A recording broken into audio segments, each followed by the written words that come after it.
Selamlar arkadaşlar. Yeni bir OSM videosuna hoş geldiniz. Bugün sizlerin karşısında 3-4-3 taktiğimizde bulunuyoruz. Hemen isterseniz hızlı bir şekilde taktiğimize geçelim. Menü kısmından diziliş dedik. Şimdi diziliş kısmında arkadaşlar taktik formasyonumuz 3-4-3-B olacak. Burada görmüş olduğunuz gibi ileri hattımızda 3 tane forvetimiz var.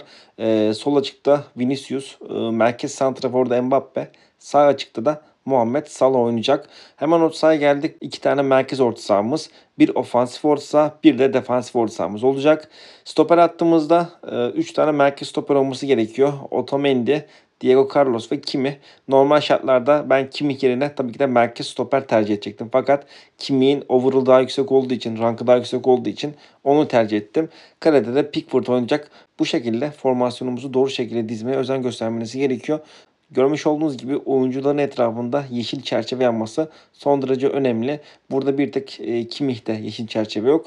Dediğim gibi onun da rankı yüksek olduğu için onu oynatmayı tercih ettim. Burada biz her zaman önce yeşil çerçeve istiyoruz. Daha sonrasında sarı, mavi ve en sonunda istemediğimiz kırmızıyı sizlere söyleyebilirim. Bunun dışında maç içerisinde çok fazla sakatlık veyahut da form düşüklüğünden dolayı yine oyuncu değişiklikleri olabiliyor. O yüzden hemen buradayken yedekler kısmını ayarlamanız önemli. Burada görmüş olduğunuz gibi her zaman üstte yer alan oyuncular her zaman ilk oyuna girecek oyunculardır. Mesela forvet hattımızda Mbappe sakatlandı, yerine girecek oyuncu Thales'tir. O yüzden ilk oyuncunuzu her zaman üst tarafa koymanızı ben size tavsiye edebilirim. Hemen isterseniz uzmanlar kısmına geçelim. Daha sonrasında da taktiğe geçeceğiz.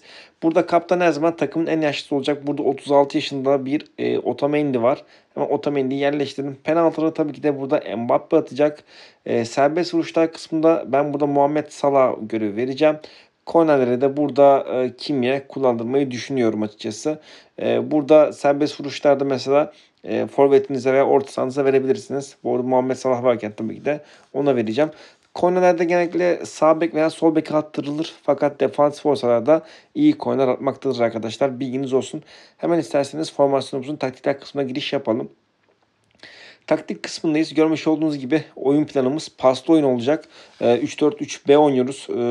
O yüzden paslı oynamamız gerekiyor. Eğer 3-4-3-A oynasaydık yine kanatları kullan oynayabilirdik. Fakat biz B formasyonuyla paslı oyunda devam edeceğiz. Mücadeleyi en son mücadeleyi en son sayısallardan sonra size vereceğim. Çizgi taktiklerimizde forvetler sadece hücum yapacak. Orta sahalar pozisyonu koruyacak. Defanslar da geride kal olacak. Bu şekilde devam ediyoruz. Baskımız rakibe yakın oynama 62. Bu ne demek biliyor musun? Bilmiyorum. Sembolik lojikte. Bir gösterelim hocam. Memnuniyetle. İnanılmaz. Stil dengeli 55. Tempo topa hakim ol 59 olacak. Markaj alan markajı offside tuzada hayır kalacak. Hemen tekrar edelim. Baskı 62 rakibe yakın oynama. Stil 55 dengeli. Tempoda 59 topa hakim ol olacak. Burada şimdi baskımız 62 olduğu için de yeşil, mavi, sarı hakemde agresif veya çok agresif çıkabilirsiniz. Bu artık maçın önemine göre değişir. Eğer maç önemliyse çok agresif. Maç birazcık daha orta hali ise sizin için ölüm kalım maçı vesaire değilse agresif çıkabilirsiniz. Burada turuncu hakemde yine agresif çıkabilirsiniz. Yine maç önemliyse tabii ki. Kırmızı hakemde de normal çıkmanızı tavsiye ediyorum. Hemen isterseniz birkaç dostluk maçı alalım. Bakalım nasıl sonuçlar elde edeceğiz.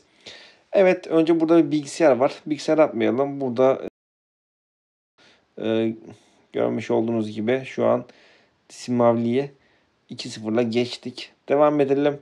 Burada yine bir 2-1 skorla kazandık. Hemen maçlarımıza devam edelim. Burada Emil King'i 4-0 geçtik. Son bir dostluk maçıyla artık videoyu sonlandıralım. Evet, 6-0'la da rakibimizi yenmeyi başardık görmüş olduğunuz gibi. Hemen maç detayları diyelim. Mbappe, Vinicius, Mbappe, Salah, Salah atmış. 17 şuta karşı 4 şutluk üstünümüz. 4-3-3-B formasyona karşı gayet güzel bir sonuç elde etmişiz arkadaşlar. Evet, görmüş olduğunuz gibi güzel sonuçlarla videonun sonuna gelmiş bulunmaktayız. Sizler de arkadaşlar bizi desteklemek isterseniz aşağıda yer alan abone ol tuşuna basarak ücretsiz şekilde bize desteklerinizi gösterebilirsiniz. Abone olmak ücretli değil arkadaşlar. Tamamen ücretsizdir. Sizlerin sayesinde 4100 aboneyle geçmiş bulunmaktayız. Desteğiniz bizim için çok önemli. Videoyu izleyen arkadaşlar, daha doğrusu videoyu izleyen arkadaşlar %90'ı ve üstü abone olmuyorlar maalesef. Abone olursanız bize desteklerinizi göstermiş olursunuz. Dediğimiz gibi ücretsiz şekilde bize abone olabilirsiniz. Ayrıca İngilizce altyazılı olacağı için de ilk videomuz olacak. Umarım yurt dışından takip eden arkadaşlar için de güzel bir jest olmuş olur. Bundan sonraki videolarda da her zaman bulursam uğraşıp altyazı eklemeye çalışacağım. Tekrardan buradan da yurt dışındaki bizi takip eden dostlarımıza, arkadaşlarımıza selamları iletelim. Kendinize iyi bakın. Hoşça kalın.